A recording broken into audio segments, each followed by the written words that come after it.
لكن اللقطه الابرز، هو في لقطات كتيره قوي بصراحه. انا شخصيا اكتر حد اثر فيا مش اللعيبه، طبعا مستواهم خرافي، بس جمهور المغرب.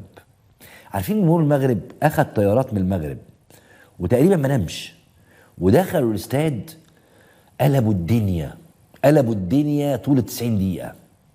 بص، هتاف طول 90 دقيقه، مجانين. الجمهور المغربي النهارده في الملعب كان اللاعب رقم 12، كان لاعب مهم جدا.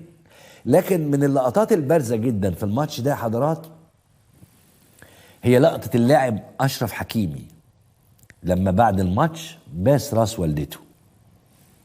اللقطه دي مين بقى اشرف حكيمي وايه قصه والدته دي؟ بص يا سيدي، الولد ده عشان بس اقول لك ان كره القدم ما هياش كوره. الولد ده والدته كانت بتشتغل في مهن يعني صعبه شويه، فقيره جدا، غالبا كانت بتنظف بيوت،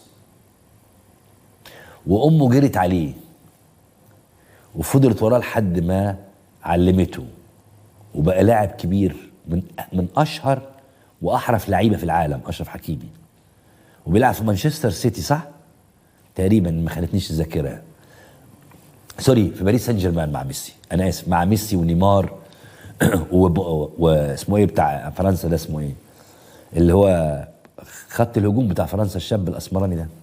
المهم يعني بيلعب في باريس سان جيرمان مع احسن لعيبه في العالم. اشرف حكيمي ده عانى، امه كانت بتنظف البيوت، امه كانت شغاله في البيوت اهو، مش انا اللي بقول.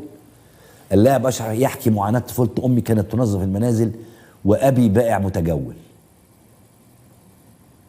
النهارده واحد من اغنياء العالم ومن اشهر لعيبه الكره في العالم وبيلعب في اكبر نادي في العالم.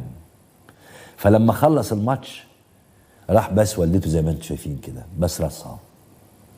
ده معنى عظيم قوي، دي لقطه يا جماعه يعني توجع القلب من حلاوتها.